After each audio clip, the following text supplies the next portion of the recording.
मेरी पत्नी ममता बड़ी जिद्दी थी। मेरी कोई भी बात नहीं मानती। जब मैं उसे कोई काम करने का कहता तो वो रोने लग जाती। मुझे बड़ा गुस्सा आता था। मैं उसे तलाक भी नहीं दे सकता था। इसीलिए एक दिन मैंने अपने 4 आवारा दोस्तों को घर पर बुलाया और उन्हें शराब पिलाकर ममता के कमरे में भेज दिया। सोचा कि अब उस पर इल्जाम लगाकर उसे तलाक दे दूंगा। मगर 1 घंटे के बाद जब मैं ममता के कमरे में गया तो मेरी जान निकल गई थी, क्योंकि सामने तो मेरी पत्नी बेड पर लेटी हुई थी और मेरे चारों दोस्त एक साथ ही उसके साथ। मेरी उम्र तो उस समय 25 साल थी, लेकिन मैं अभी शादी के लिए तैयार नहीं था। एक रात रूटीन के अनुसार मैं घर वापस आया तो मेरी माँ ने मुझे एक अजीब सी बात कह दी। कहने लगी, बेटा, तुम्हारे बड़े भाई की शादी है, इसीलिए तुम कुछ दिन की छुट्टी ले लो। मुझे हैरत हुई थी कि शादी से पहले कोई भी बात मुझे नहीं बताई गई थी। अचानक ही भाई की शादी भी फिक्स हो गई थी और मुझे पता भी नहीं चला था। पर मैं क्या जानता था कि भाई की शादी के दिन मेरे साथ जो होगा वो मेरी जिंदगी को बदल के रख देगा। मेरे भाई की शादी मेरी माँ की जानने वाली एक औरत की बेटी से तय होना पाई गई थी। मम्मी अपनी सहेली की उस बेटी के लिए बहुत ज्यादा खुश थी और एक्साइटेड भी बहुत थी। वो लड़की उनकी बहू बन जाएगी। लेकिन मेरा भाई शादी से खुश नहीं था। इसीलिए मैंने सोचा कि भाई का दिल बहलाऊंगा, उसे खुश करूंगा, उसे हंसाऊंगा। लेकिन मुझे क्या पता था कि भाई को हंसाने के चक्कर में मेरे रोने के दिन करीब आ रहे थे। मुझे मालूम नहीं था। मैं भी अपनी क्लास की एक लड़की ज्योति से मोहब्बत करता था, उसी से शादी भी करना चाहता था। लेकिन शायद ज्योति मेरी किस्मत में नहीं थी। भाई की शादी की पूरी तैयारियां हो चुकी थीं। मंडप में पंडित जी दूल्हा दुल्हन का इंतजार कर रहे थे। जो कुछ ही देर में दुल्हन को मंडप में लाकर बिठा दिया गया था। लेकिन भाई का कहीं पता नहीं था। हर कोई दूल्हे को ढूंढने में लगा था। सारे कमरे तलाश कर लिए गए, लेकिन दूल्हा नहीं मिला। और फिर पता चला कि भाई तो घर में ही मौजूद नहीं है। मेरी माँ ने मुझे भाई को ढूंढने के लिए बाहर भी भेजा। मैं कई जगह गया, भाई के दोस्तों को भी कॉल लगाया जहां मुझे उम्मीद थी कि भाई हो सकते हैं। मैंने हर जगह ढूंढा, लेकिन मैं नाकाम रहा। मुझे भाई कहीं भी नहीं मिले। अगर मुझे पता होता कि वापसी पर मुझे किन समस्याओं का सामना करना पड़ेगा तो शायद मैं भी अपने भाई के साथ पीछे पीछे भाग जाता। लेकिन मैं इन सब बातों से अनजान था और मैं वापस घर आ गया था। मैं जब घर वापस आया और मैंने माँ को कहा कि माँ, भाई का कहीं पता नहीं है, तो मेरी माँ ने रोना शुरू कर दिया। मैं उन्हें चुप करवाने लगा, तसल्ली देने लगा, लेकिन उन पर मेरी तसल्ली का कोई भी असर नहीं था। रोते रोते उन्होंने मेरे आगे हाथ जोड़ दिए। बोली, बेटा, भगवान के लिए मेरी इज्जत रख लो, वरना मैं तुम्हें भी कभी माफ नहीं करूंगी। एक बेटे ने तो मेरी इज्जत की पहले ही धज्जियां उड़ा दी हैं, अब एक तुम्हारा ही सहारा है। अगर तुम ऐसा करोगे तो मैं तुम्हें भी माफ नहीं करूंगी। मेरे बच्चे, मैंने तुम्हें पाल पोस कर बड़ा किया है। भगवान के लिए मेरा मान रख लो, वरना मैं किसी को मुंह दिखाने के काबिल नहीं रहूंगी। लड़की वाले क्या सोचेंगे कि उनकी बेटी का मजाक उड़ाया गया है। हम सब पे लोग उंगलियां उठाएंगे कि जब बेटे की मर्जी नहीं थी तो किसी दूसरे की लड़की की जिंदगी खराब करने का तुम्हें कोई हक नहीं था। अब तुम्हें ही मेरी मदद करनी है। माँ की बात सुनकर मैं हैरान था।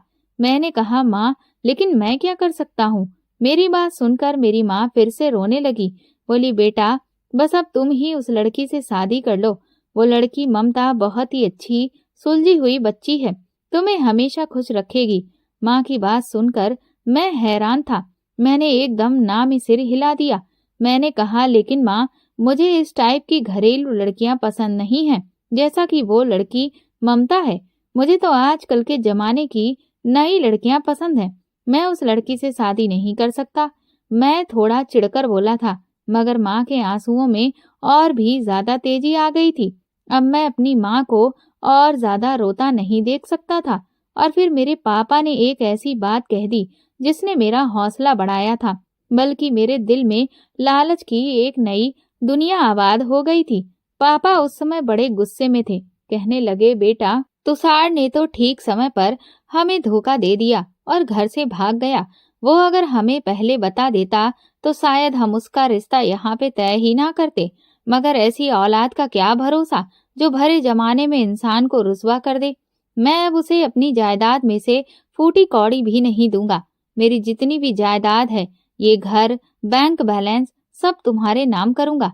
अगर तुम उस बच्ची से शादी कर लेते हो तो, उसे अपनी इज्जत बनाते हो तो मैं तुम्हें अपनी सारी जायदाद दे दूंगा और तुम्हारा बड़ा भाई उसमें किसी भी फूटी कौड़ी का भी हकदार नहीं होगा। और फिर तुम ममता के साथ पूरी जिंदगी खुशी खुशी गुजार सकते हो। पापा की बात सुनकर मेरे तो रोंगटे खड़े हो गए थे। पापा की बहुत सी जायदाद और जमीनें थीं। आज तक पापा ने हमें उसकी हवा भी नहीं लगने दी थी। पापा का ख्याल था कि औलाद को पहले माँ बाप की जायदाद के बारे में नहीं, बल्कि औलाद को ये बताना चाहिए कि उनके ऊपर उनके माँ बाप के क्या क्या हक हैं, अपने माँ बाप की कैसे सेवा करनी है। नहीं तो औलाद जायदाद के लालच में और उसके बंटवारे के चक्कर में पड़ जाती है। पापा के मुंह से जायदाद की बात सुनकर मैंने हाँ कर दी। मेरी हाँ सुनते ही मेरे माँ बाप तो मुझ पर अपनी जान न्यौछावर करने लगे थे।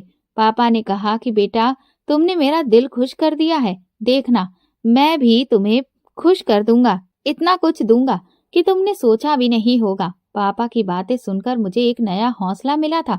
मैंने उसी वक्त मंडप में बैठकर ममता के साथ शादी कर ली थी। मेरे दिल में अब नए नए लड्डू फूट रहे थे।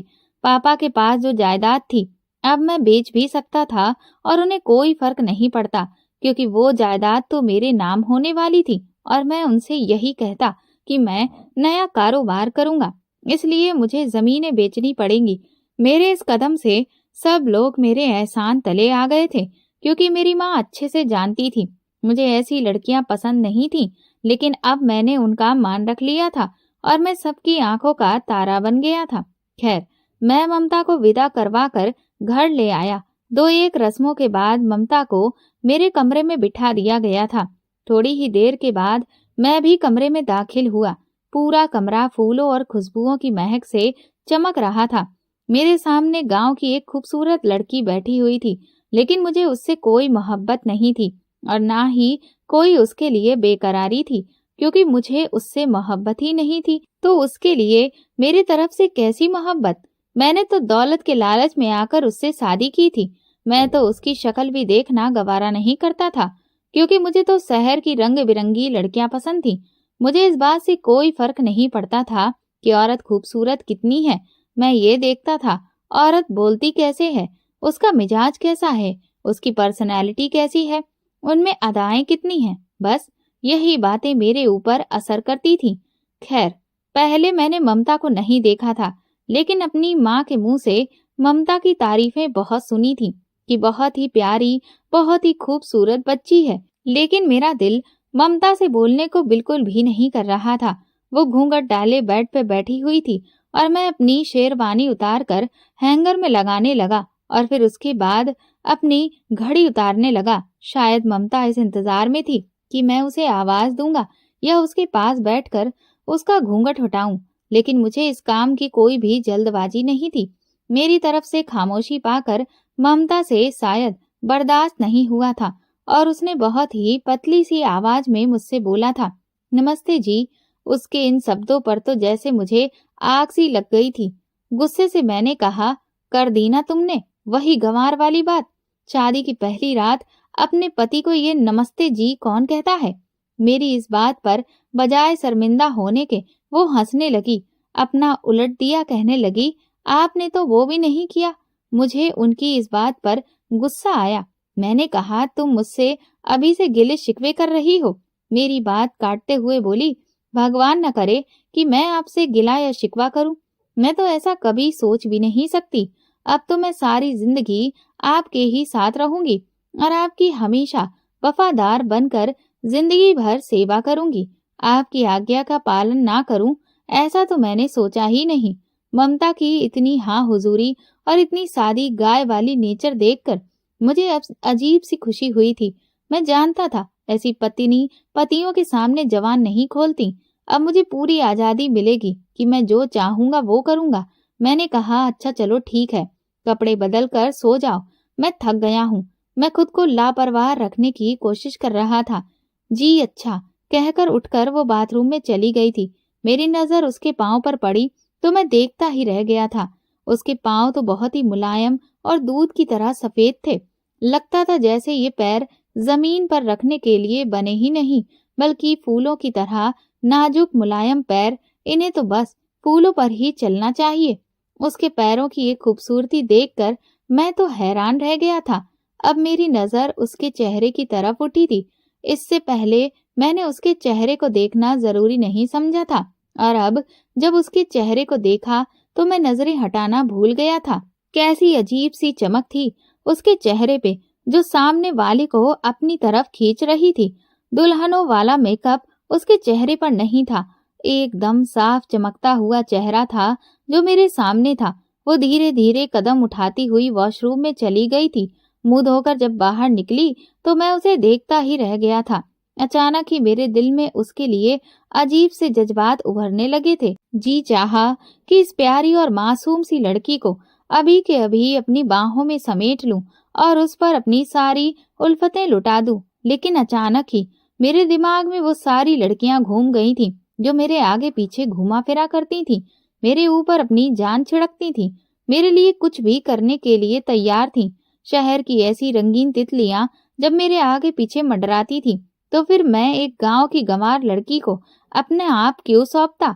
ममता में ऐसा क्या खास था? सिर्फ शक्ल ही खूबसूरत थी ना, उसमें अदाएं थी, ना बात करने का हुनर था, ना ही पढ़ी लिखी थी।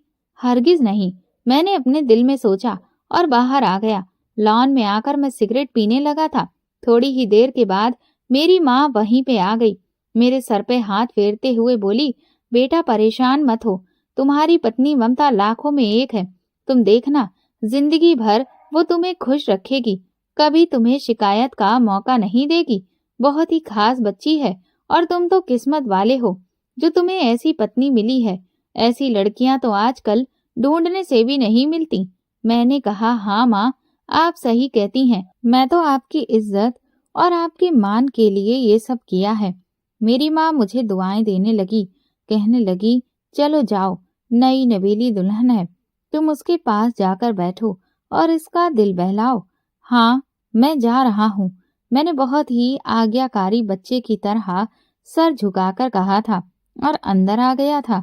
मैं अंदर आया, फिर हैरान हो गया था, क्योंकि कमरे के कोने में लगे एक मंदिर के सामने वो आंखें बंद किए और हाथ जोड़े खड़ी थी, जैसे पता नहीं भगवान से क्या मांग रही हो। उसे अपने आसपास की भी खबर नहीं थी। उसे इतना खुश दिल देखकर मेरा दिल चाहा कि मैं उसे तंग करूं। मैंने अंदर आते ही ताना मारते हुए कहा कि तुमने शादी से पहले ऐसे कौन से पाप किए थे कि अब तुम्हें भगवान से उनकी माफियां मांगनी पड़ रही हैं? कोई तो वजह होगी, कोई तो पाप किया होगा तुमने अपने अतीत में। मेरी बात सुनकर उसे गुस्सा नहीं आया था, बल्कि वो अपनी आदत के अनुसार वो मुस्कुरा दी थी। बोली, मैं तो आपकी लंबी उम्र की दुआ मांग रही थी और मैंने ऐसा कोई पाप नहीं किया है। वैसे तो हम सब पापी हैं, जाने अनजाने हर इंसान से गलती हो ही जाती है और हमें भगवान से माफी मांगते रहना चाहिए। भगवान से प्रार्थना करनी चाहिए कि वो हमें अच्छे रास्ते पर चलाए। उसकी बात सुनकर मुझे फिर से गुस्सा आया था। मैंने कहा, अच्छा, तो तुम ये कहना चाहती हो कि मैं पापी हूँ और मैं नरक में जाऊंगा? मेरी बात सुनकर वो जल्दी से मेरे पैरों में बैठ गई थी, मेरे पैर छुए और कहने लगी, भगवान ना करे जो मैं आपको ऐसी बात बोलूं।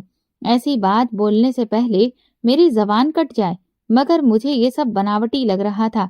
कहीं से भी मुझे उसकी इन हरकतों में सच्चाई नहीं लग रही थी। उसका सब्र मुझे और भी गुस्सा दिला रहा था। अगर वो थोड़ा सा गुस्सा कर लेती, मुझसे शिकवे शिकायत कर लेती, तो शायद मैं भी नॉर्मल हो जाता, ये समझता कि वो भी मेरे जैसी ही है। पर वो तो ऐसे बनी हुई थी जैसे उस पर मेरे होने या ना होने का कोई फर्क नहीं था, और उसकी यही शांति सब्र मेरे अंदर आग लगा रहा था। मुझे ऐसा लगता जैसे वो मेरा मजाक उड़ा रही है। उसके कपड़े, उसके चलने फिरने और बोलने का अंदाज सभी अलग थे, और उसकी इन हरकतों को देखते हुए मैं तो इतना समझ गया था कि वो बहुत ही नेक और पवित्र लड़की है। आज तक कभी किसी गैर मर्द की तरफ उसने नजर उठाकर भी नहीं देखा होगा। अभी मैं उसके बारे में यही सब बातें सोच रहा था कि मेरे कमरे के दरवाजे पर दस्तक हुई थी। रात के 12 बजे थे। मुझे हैरानी हुई कि इस वक्त मेरे कमरे के दरवाजे पर कौन आ सकता है, कौन दस्तक दे रहा है। मैंने दरवाजा खोला तो सामने मेरे पापा ही खड़े थे। आंखों में आंसू लिए, चेहरे पे खुशी के मिले जुले भाव थे। पापा मुझे देखते हुए मेरे गले लग गए। पापा की खुशी मेरी समझ से बाहर थी। मैंने कहा, क्या बात है पापा? पापा ने कहा, बात ही कुछ ऐसी ही है कि खुश होना तो बनता है। तुम मेरे कमरे में चलो, मैं सब बताता हूँ। मैं पापा के कमरे में गया तो कुछ कागजात उनके बेड पर बिखरे पड़े थे। ये क्या है? मेरे दिल में जायदाद वाली बात थी, इसीलिए मैं पूछ बैठा। पापा खुशी खुशी वो पेपर मुझे दिखाने लगे। बोले, ऑफिस की तरफ से मेरी एप्लीकेशन एक्सेप्ट हो गई है।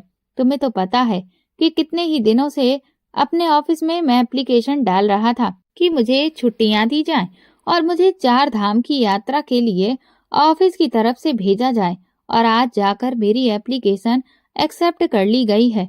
मैं हैरान हो गया था। वो कब से इस काम के लिए कोशिश कर रहे थे। पापा और माँ के दिल में तीर्थ यात्रा करने की बहुत ही ज्यादा लगन थी। मुझे पापा की खुशी देखकर खुशी महसूस हो रही थी। पापा कहने लगे, बेटा, मेरी इच्छा है कि मैं भी भगवान की जन्मभूमि के दर्शन करूं, लेकिन तुम लोगों की जिम्मेदारियां मेरे पैरों में जंजीरें डाले हुए थी। अब तुम्हारी शादी हो गई है और मुझे पता है तुम्हारा बड़ा भाई अपने दोस्त के घर है। अब मुझे उसकी कोई चिंता नहीं। वो जहाँ चाहे अपनी मर्जी से शादी कर ले। और हाँ, तुम्हारी पत्नी बहुत ही अच्छी लड़की है। देखना, वो तुम्हें संभाल लेगी, तुम्हें भटकने नहीं देगी। इसीलिए मैंने सोचा है कि मैं ये काम भी कर लूं। फिर अगले साल भगवान ने चाहा तो दोबारा से पूरे परिवार के साथ चलेंगे। पापा बहुत खुश थे और साथ ही साथ मुझे इस बात की खुशी थी कि माँ और पापा 1 महीने के लिए जा रहे थे। अब उस पूरे घर में मैं अकेला होता, और मैंने सोच लिया था कि मैं ममता के साथ ऐसा काम करूंगा कि फिर मुझे ममता को तलाक देने की नौबत ही नहीं आएगी, बल्कि वो खुद ही ये घर छोड़कर चली जाएगी। मैं दोबारा कमरे में गया और वो अभी भी वैसा ही नाटक कर रही थी। अब भी संस्कारी बहू बनने का उसके हाथ में गीता थी और उसका वो पाठ कर रही थी। मैं उसके पास बैठ गया। मैंने कहा, ममता, क्या तुम वाकई इतनी पवित्र और धार्मिक लड़की हो कि हर वक्त भगवान की पूजा पाठ में लगी रहती हो? और क्या तुमने कभी किसी गैर मर्द की तरफ निगाह उठाकर भी नहीं देखा?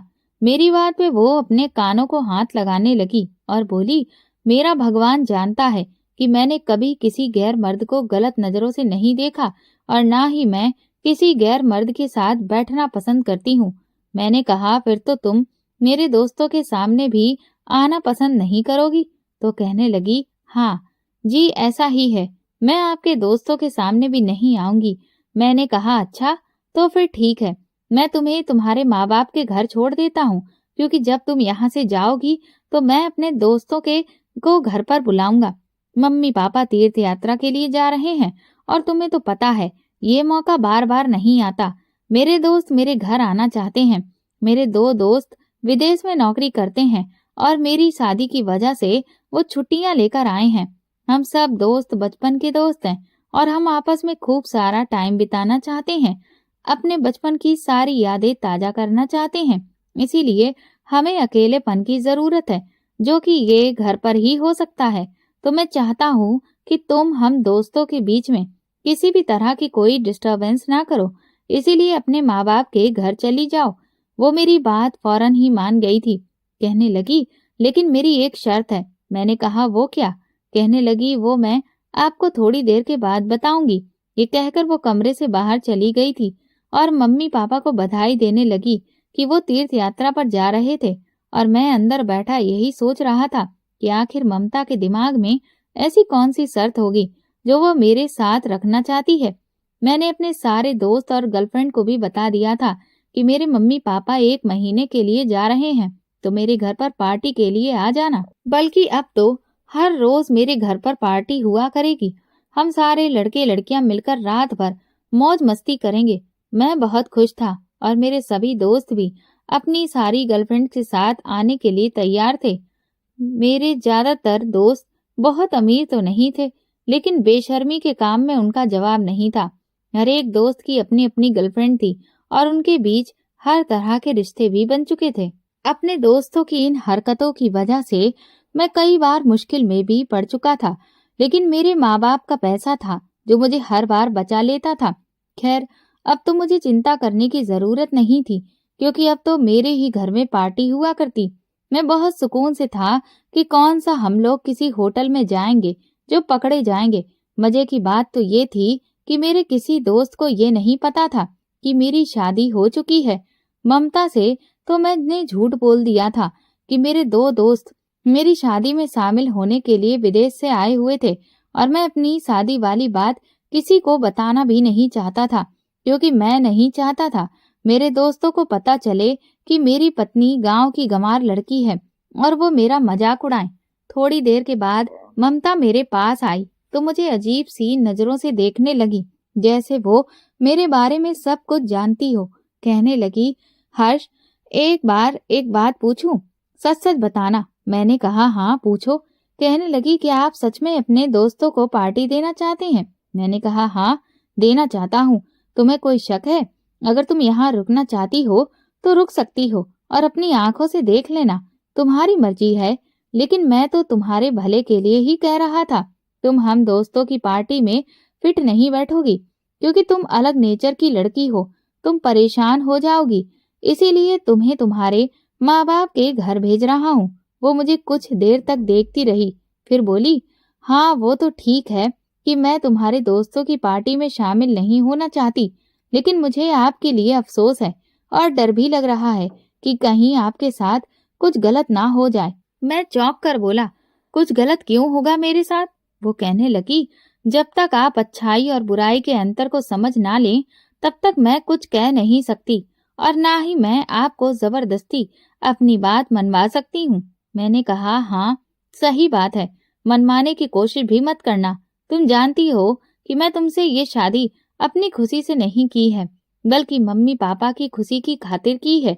वरना तो तुम्हारे होने वाले दूल्हे शादी के ठीक समय पहले तुम्हें छोड़कर भाग गया था और अभी तक वापस नहीं आया। बस फोन करके बता दिया है कि तुमसे शादी नहीं करना चाहता और अपने दोस्त के घर पर है।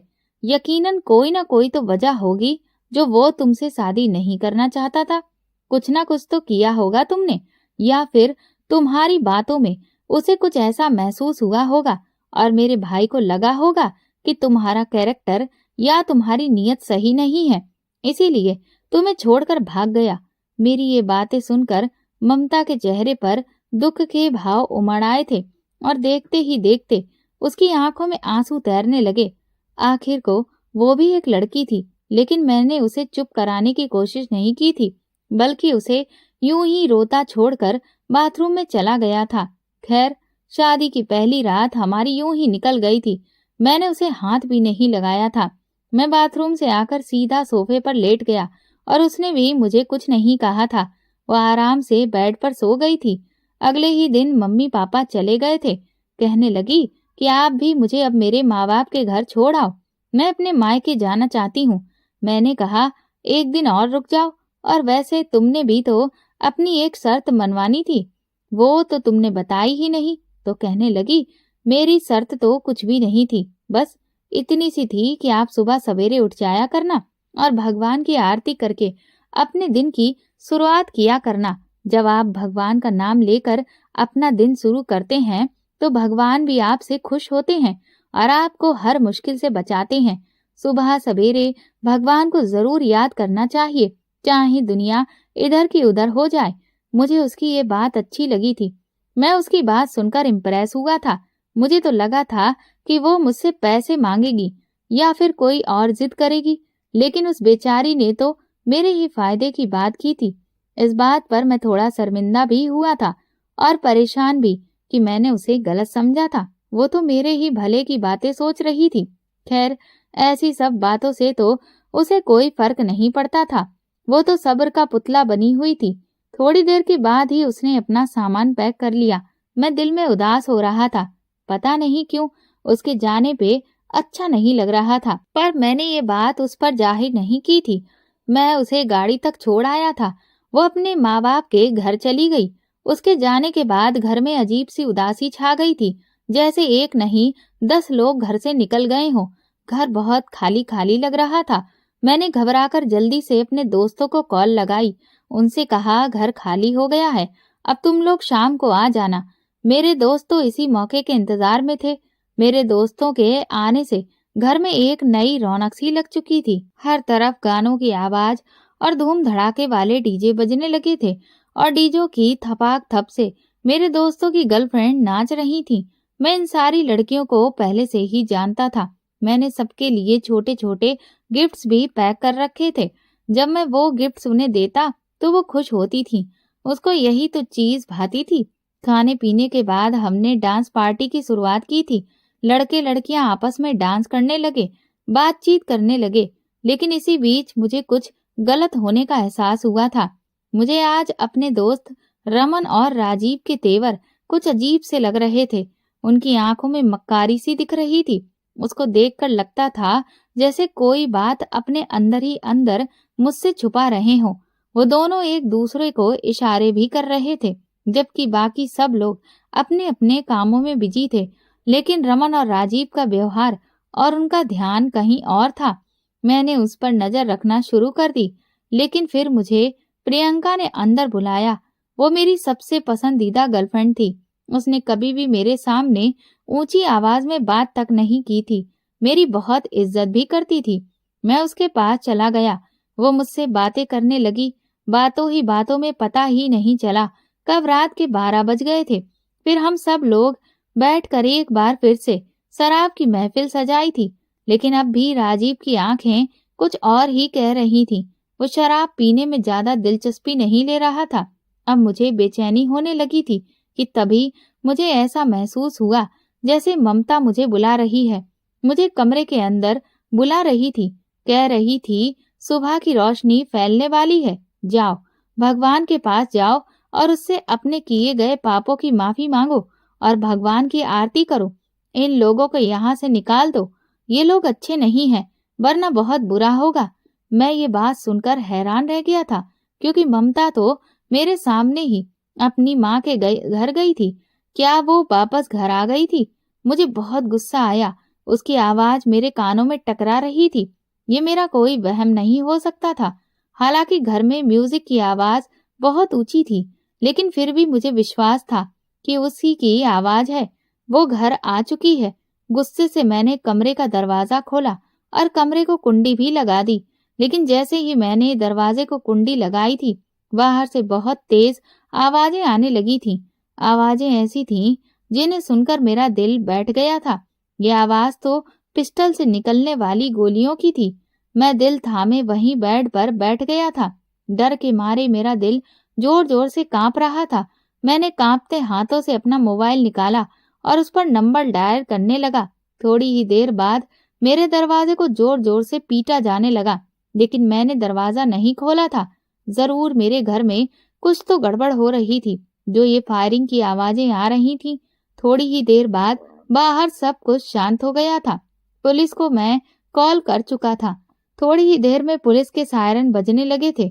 मेरे कमरे के दरवाजे को लाख कोशिशों के बावजूद भी कोई तोड़ नहीं सका था, क्योंकि मेरे कमरे का दरवाजा बहुत मजबूत था।